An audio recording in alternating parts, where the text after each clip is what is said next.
No introductory music today. This is a straightforward come at it completely cold. It's a hard start and a hard stop.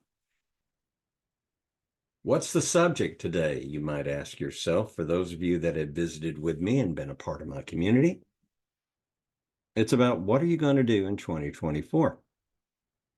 After all, this launch date is Friday, January 12th, 2024. It's the first launch date for the year 2024 after a fairly solid and successful relaunch of I Never Noticed 2.0 back in October of 2023. Thank you. Thank you. And thank you again. I've learned something as I have been involved in the podcasting world. It's constantly changing. There are literally several 100,000 possible podcast choices that you can make. And it is also true, not to state as a negative, that a significant percentage of those never make it past the first 6 episodes or 10 or 12 or whatever. I think it would be safe to say that most don't last a year. I'm not going to say I will last a year. What I'll say is that sometimes you have to see very little activity on your analytics and realize that not that many people have connected with you. But if you've got something worth saying to people who want to hear it, then what happens is that group, that sometimes what we refer to as that niche, finds a way of passing the word along and sharing the story and talking up the program, the podcast, the mission, the message, the purpose, the vision to their friends, their family, those people close to them. And it somehow or the other begins to get what we call traction. But this is something that is not acquired quickly, and I accept that fact. I remember working for a radio station. Oh, please, let me pause for a moment. Hi, everybody. Just in case this is the first time you've stumbled onto this, my name is John Morrow, and this is I Never Noticed 2.0. The story of I Never Noticed, the podcast, I will share with you at some point in the not too distant future. But we have just come out of 2023. We wrapped up a series of 7 episodes on the 7 letters of my power word for living, resolve, which is the formula for the book that I wrote, Resolve, Your Blueprint for Intentional Success. I hope that some of you purchased a copy of that book and that you have begun to read it and understand the thought process and also the very life-saving process that this particular book represents in my life as I was emerging out of a very, very dark time. That you have joined me today shows one of two things. Either you're already familiar with me, or at least you want to take a look and you're saying, how much longer do I want to listen to this guy, or do I want to hang on a little bit longer? I'm different. I'm also almost 74 years of age, so I'm not a young guy. I may not be what's called with it, but I'm very comfortable with the technology, and I enjoy the opportunity to talk to you this way, not just through the audio services available to you on Spotify, but I've begun 2024 with an eye to also having a very strong video presence as well, utilizing, of course, my Zoom platform and a very simple makeshift studio here in my home. You're seeing what it is right there. Obviously, you see that the principal color in my branding is orange. There is a method for that, or a method or purpose for that, a meaning, even a method to the madness. Now, having said that, let's get back to the principal thing. There was a time when I was a disc jockey and I worked for a station, a very good station. It was a station that was in a small town in Central Florida. I have to give you a time frame. This was the early 1980s. When I first came out of college, I had this real affinity for being involved in the business of broadcasting. I really thought I wanted to be a radio personality. I had been in college attending, working on a major which was more predicated towards an area that I felt strong in, and that was political science and United States history, the U.S. history being focused not so much on the facts of U.S. history, but the current events and the development of the American political system, which is why political science was a key aspect of the things that I learned. Back in the day, between 1969 and 1973, when I was attending college, there was a series in the historical studies, which was not specifically designated as a political science study section. That phrase was not all that common back then, but it was the beginnings of American nationality. I don't know who came up with that phrase, but all it did was talk about the different political formative groups that were a part of the development of the United States of America and the people in those groups that had a direct impact upon the formation of the values that this republic, the United States of America, wanted to have, and even in the writing of the Constitution, along with the Federalist Papers and other important documents. But I stray. My minor was communications, and the communications that I was doing was primarily focused on broadcast communications, specifically radio. It was also a time when the principal vehicle for people being able to get radio was what you had in your car, and it was the form of an AM, FM radio. And I will say even further that FM did not really have all that much impact because its full potential and its value had not yet been fully harnessed. So it was an emerging power that would, over the course of the subsequent years after I graduated from college, take over as the principal source for most popular listening for people who were driving in vehicles or would eventually graduate to Walkmans and other devices like that. This is when technology was not nearly as advanced as it is now. Today, AM and FM radio are very much there, but you have satellite radio, and you also, of course, have the podcast industry, and these are becoming the state of the art, and these are really the, if you want to call it, the radio of choice of most Americans today. But this station I was working at was an AM station, and I was running a shift as an on-air disc jockey in what you would call morning drive time. To do that, I'd have to get up at 4 a.m. in the morning. I tell you the truth, 4 a.m. in the morning.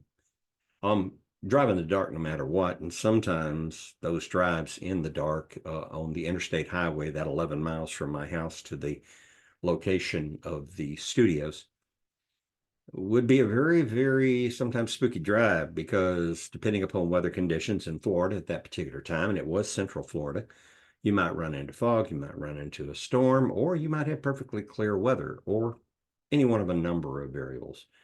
And driving in the dark is never easy, and you never know what kind of traffic you're going to run into. Although in this particular time in Central Florida, the traffic wasn't what it's like today because the growth in this part of the state is nothing short of astonishing. And I'm still here and still loving living here. So my makeshift studio is at the same house that I was living in at the time that I was commuting over to this radio station in this little small town in Central Florida. So I would arrive at that location sometime a little before 5 o'clock. The station was closed because this AM station had limited power. It operated at about 10,000 watts during the daytime, but as the sun would go down, it would have to reduce its power down to about 1,000 watts.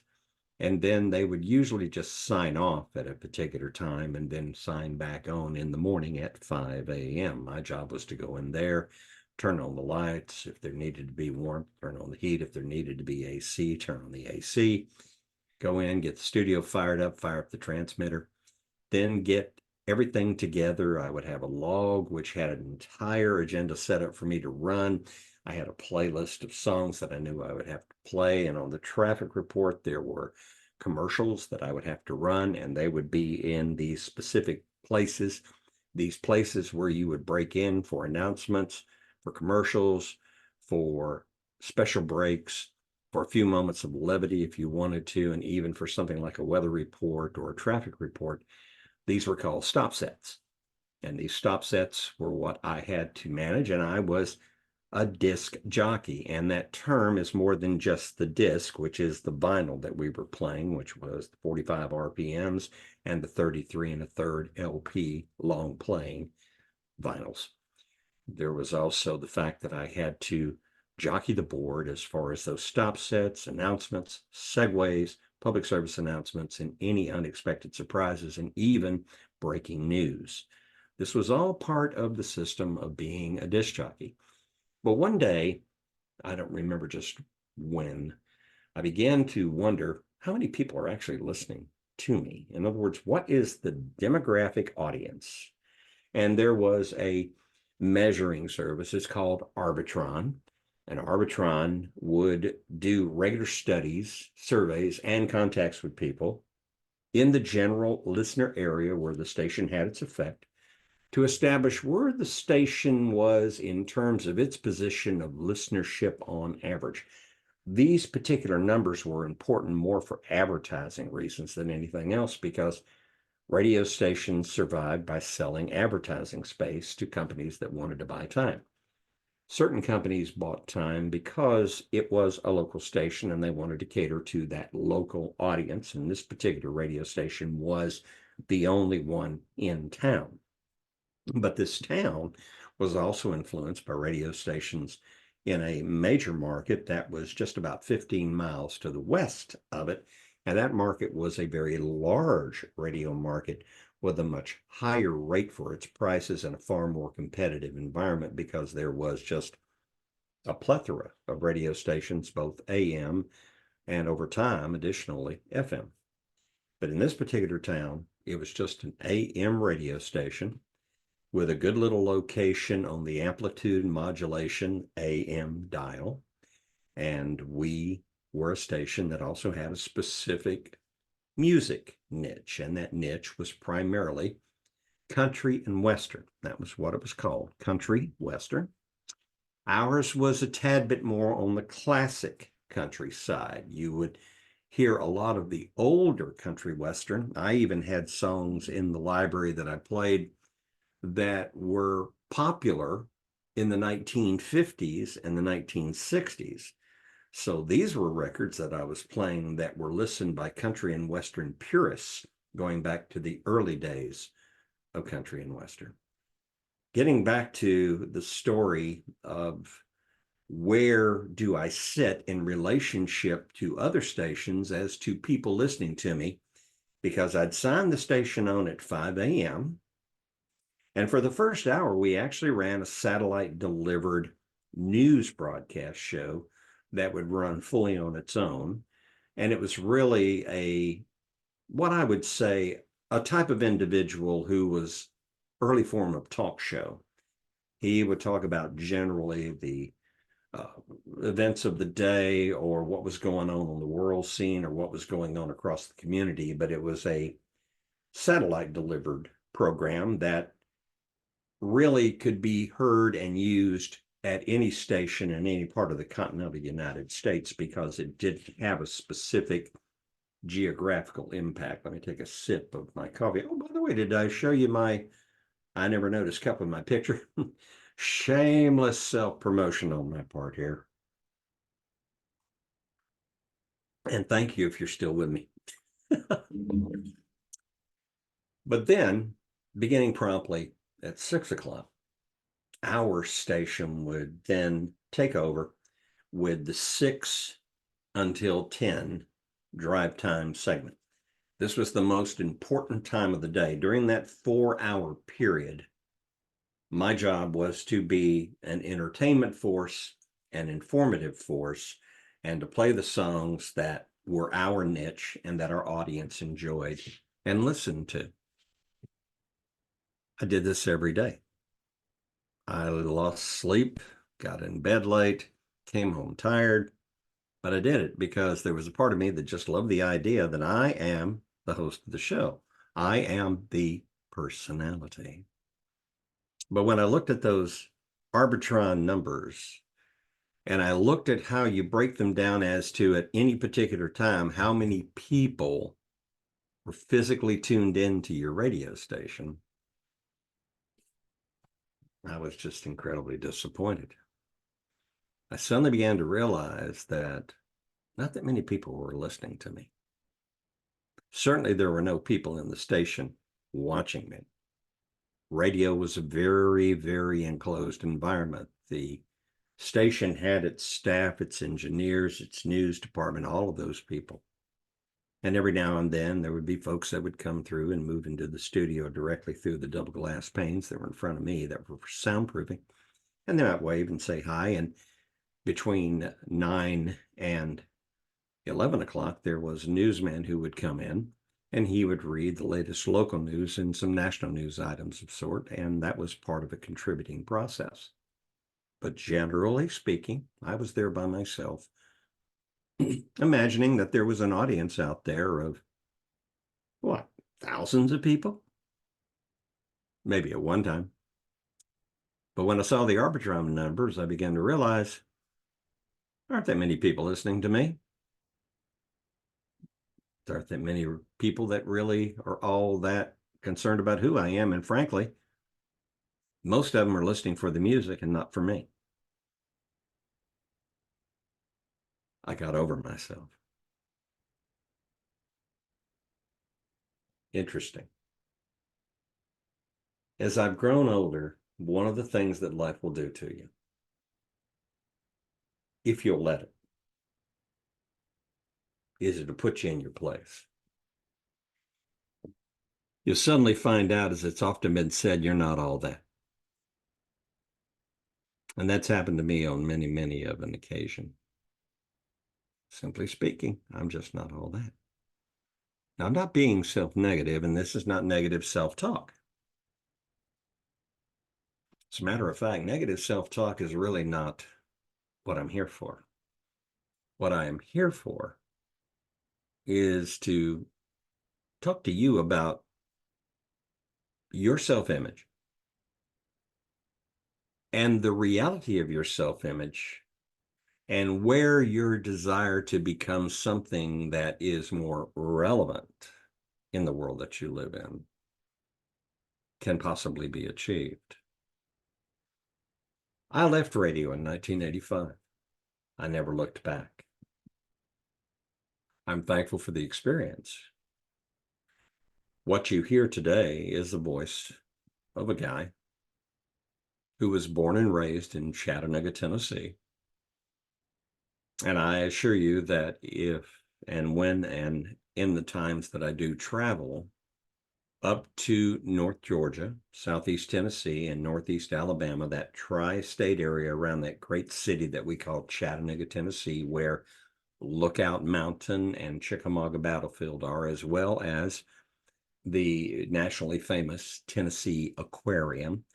When I go up there, you're up there in real Southern country. And I can slip right into that Southern drawl that I had all my life growing up. And I worked on training my voice not to sound Southern while I was going to college, understanding the field of communications with a particular interest in broadcast communications. And yet, broadcast communications was not what my career would wind up being. Some of us think we know what we want to do. Some of us just go to college because they tell you it's the right thing to do. My college degree didn't really do a whole lot for me, not to say that I'm not grateful for what it equipped me with, because that knowledge became invaluable in ways that I never imagined at the time. It helped me get jobs because everyone wanted to know how high your education level was.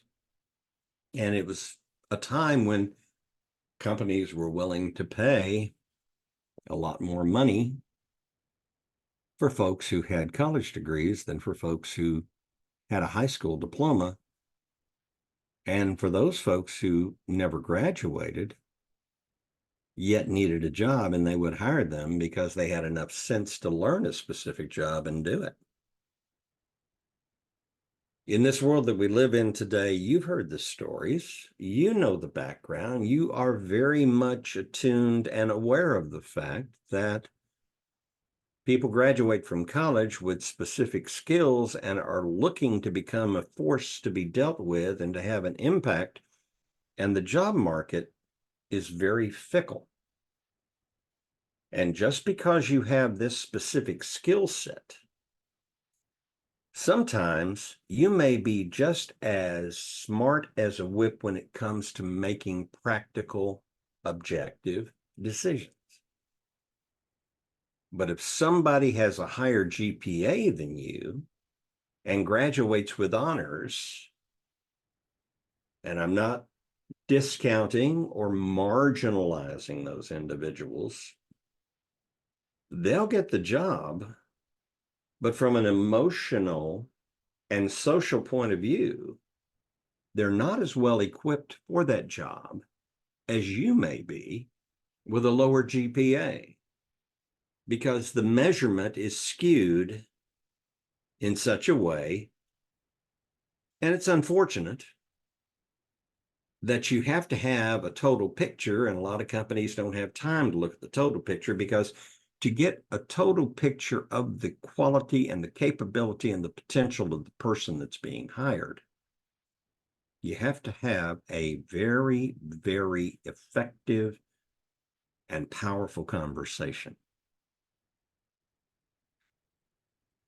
I came out of retirement after my wife Donna died. I write about her in this book, which I published in 2023. Those 46 years that I was married to her were the 46 best years I've ever had in my life. Does that mean that everything else that had happened prior to that and has happened since is not nearly as great? Oh, no. I mean, it's not always been good. There's still bad days, but amazing and spectacular things are happening, and I am living joyfully today. In a sense, I'm a survivor, but more than that, I'm a thriver. I am thriving, and I will continue to thrive, and I believe you can thrive too, no matter where you are in your life, which is why when I chose to become a coach, I chose to coach people on the basis of not what I knew. Although, let's be honest, 73 and a half years as of this point in my life, I've learned a lot. I have a lot of world experience, and I have a lot of examples of how not to do things well as what I've been able to learn from the things that I didn't do well, so that I found the right way to do them, or I quit doing those things because it wasn't the thing I ought to be doing anyway. But in the coaching process, to reach somebody, to dig into someone, to find that place in their life where there's a pain point, but there's also something burning inside there that maybe even being down to an ember, but there's a fire that can be relit. You just got to get the right fuel, and you've got to get the right kind of wood. And once you get it there, they suddenly reignite. And that blaze is overwhelmingly powerful, and it drives you forward with a ferocity, but that ferocity is not violent. It is a overwhelming, captivating, irresistible ferocity that you're not going to give up. You're not going to quit. You are going to be the best version of you. Resolve, which my wife and I realized was the word that was the most powerful word in our life in late 2017, became the framework, the template, the operating principles of how I would continue to do life after my wife passed away in June of 2019. So many wonderful things have happened to me during this process. Yes, there's been sadness and sorrow and pain.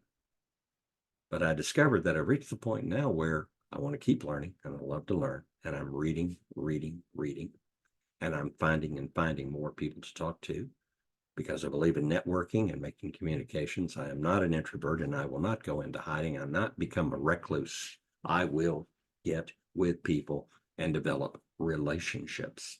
And I will use the skills that I've been taught and blessed with, either through training or through experience and practice, to meet these people. But the real question of reaching and meeting these people is the principle that less talk, more listening, more watching. I prefer the one-on-one direct. A Zoom conversation is good as well. I want to have that conversation with you. I'm a personal coach. As a personal coach, my job is get to know as much as I can about you in a conversation that we have because you want to talk. You have something you want to try to figure out. I'm not a psychologist, a psychiatrist, or even a trained mental health counselor. I'm a life practitioner. As a life practitioner, I have the experience. I have the failures. I have the successes. I have the bad choices and the consequences. And I have the good choices and the benefits. It's all there. But it's not about me. It gives me the open-mindedness to be able to keep my mouth shut, suspend my judgment process, focus my eyes and my ears on you, let you do the talking. And if I am listening with intentionality, I will pick up on things that I can ask as additional follow-up questions. One question is all it takes to start a conversation.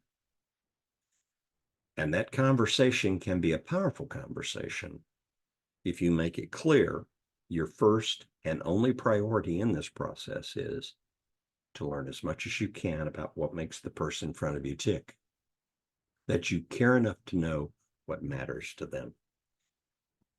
There is a book by Michael Sorensen entitled I Hear You. It's a short read. As a matter of fact, Michael's book is not much thicker than my book. My book's 114 pages. I think Michael's is around 125 or so.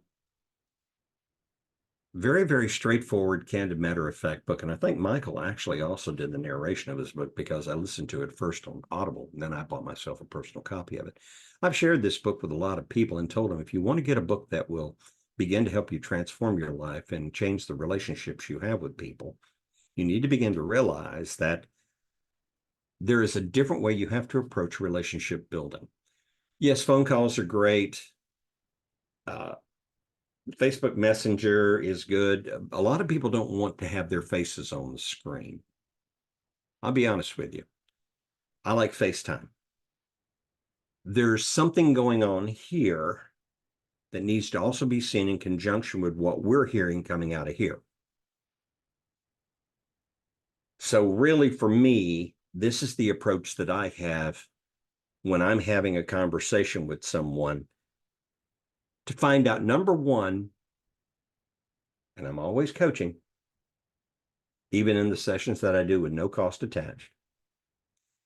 When number one, what I want to do is find out if they even need my services, because coaching is a business predicated on a person who sees a need, identifies the need, wants to go in and dig out and begin to rebuild and find the answers and move forward and shift out of stuck into unstuck, and then begin to experience and develop vibrancy and meaningfulness of life and every aspect of it. But the principle that I believe we need to use when we are involved in conversations with people is 80-20. We've all heard the phrase, you have two ears and one mouth, so you should listen twice as much as you talk. I think it's even more than that. I think you need to think of it as 80-20, because if you're having this conversation, you're watching me, you're listening to me, there are two eyes involved in the process and two ears. And those four stimuli, those four receptors, those four senses in harmony with each other, working with your brain, are processing powerful information so that when you do speak, which should be no more than 20% of the entire conversation, you're usually not giving advice. You're asking more questions, obtaining more information, gaining more knowledge, and creating stronger rapport, connectivity, and relationship. You're making a friend. And if a person becomes your friend, they like you, they trust you, they feel good around you, and they feel validated, recognized, and respected when you're with them, you will have a relationship that will go forward, whether it's financially beneficial or not. Because the truth is, not everybody is a client, but no person that you prospect for as a client, even if they don't become a client, should not at least become a long-lasting relationship. They may not do business with you because they're not at that point in their life.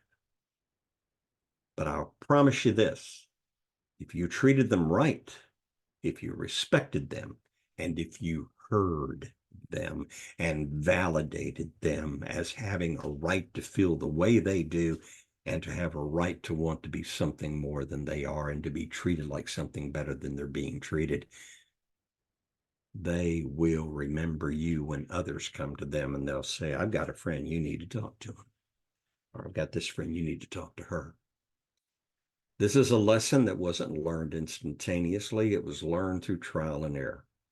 It would be great if we could teach people this at very, very young ages. But in the technology age, a lot of how we make our decisions and think as far as the world and people and relationships and society and social interaction is predicated by a device technology.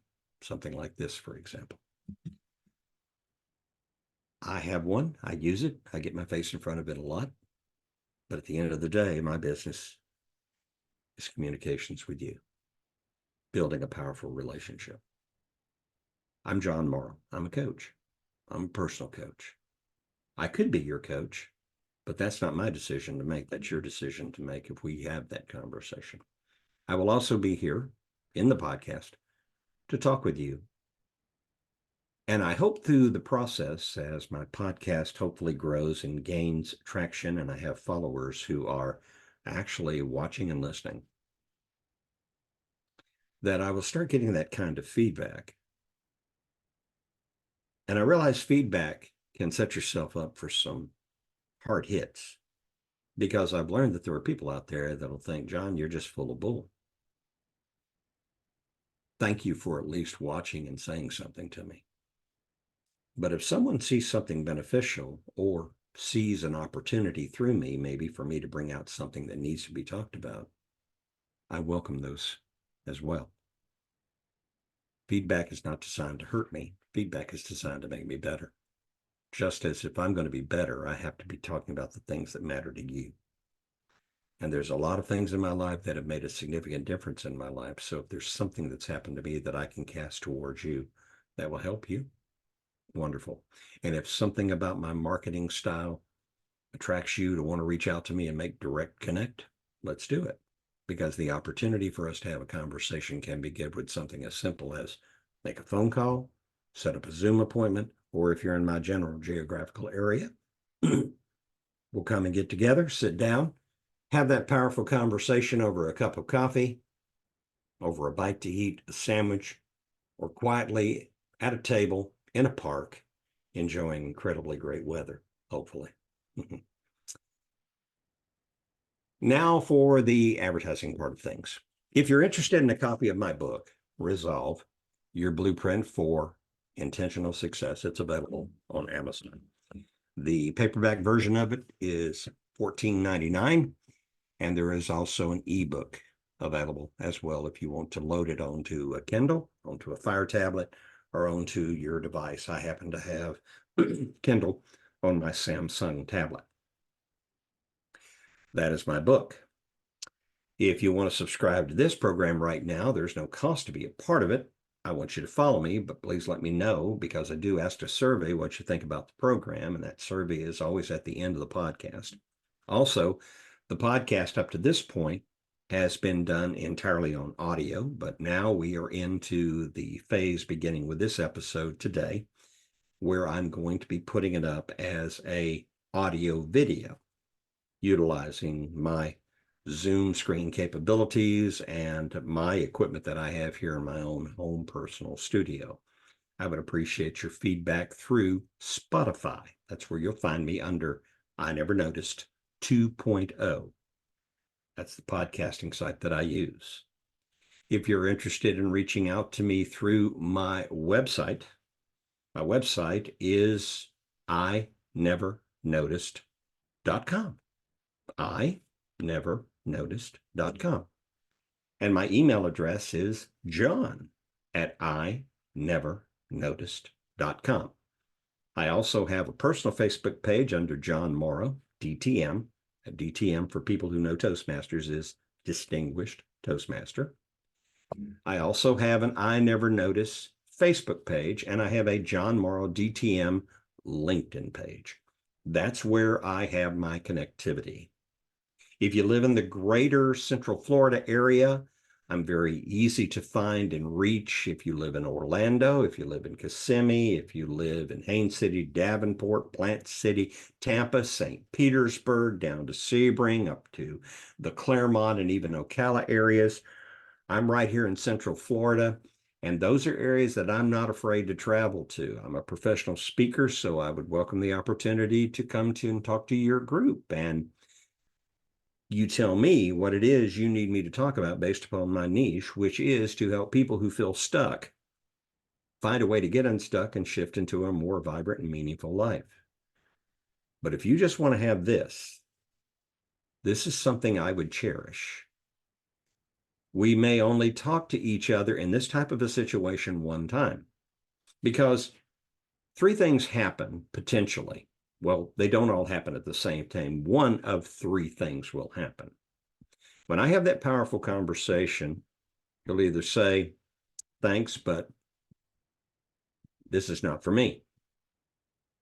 I may say, you're not there yet. You're not ready for that kind of coaching. That's not being arrogant. That's just simply saying, until we're on the same page, no sense you spending your money on somebody like me to help you with that. Or you will say, let's do this. And we will set up an agreement with each other. And we will begin a systematic series of coaching sessions to accomplish a specific set of objectives and goals in your life. Also, remember this, from time to time, I will be presenting workshops on the air. They'll be Zoom based, but I'll also record them and put them on YouTube. And by the way, my YouTube channel is also under John Morrow DTM. And I hope that you'll check that out as well, although I've got a lot of work to do. I think I need a video assistant to help me upload all these videos and get them online. But this one here will come to you by way of Spotify. So I will tell you that today's date, of course, is Friday, December the 12th. This program launched on Spotify at 12 noon Eastern Standard Time. 2 weeks from today, that would be the 26th, another episode will be out. I'll look forward to talking with you.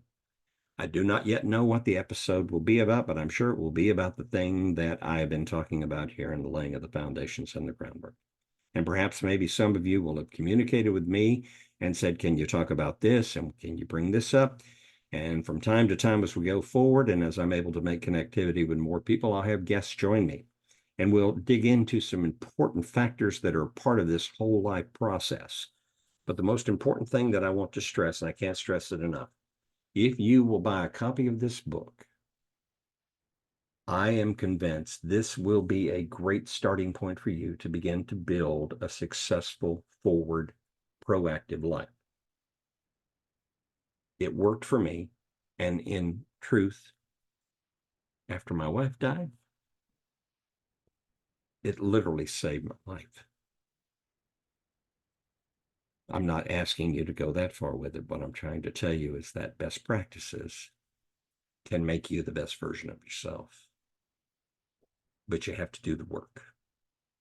You've been listening to John Morrow, DTM, Distinguished Toastmaster, and the host of I Never Noticed 2.0, the podcast on Spotify. Today's episode was sponsored by I Never Noticed LLC. I am the host, and I am John Morrow, and look forward to seeing you again, to talking with you again. And if you like my program, please share it and let other folks know, and reach out to me. Let me know how I can help you, and reach out to me and let me know what I can do to do a better job, and I will be incredibly grateful. Until then, enjoy your day, enjoy your week, have the best time of your life, and remember, you have something worth saying and something worth being heard. And I want you to know, when we get together, I will hear you. Goodbye for now.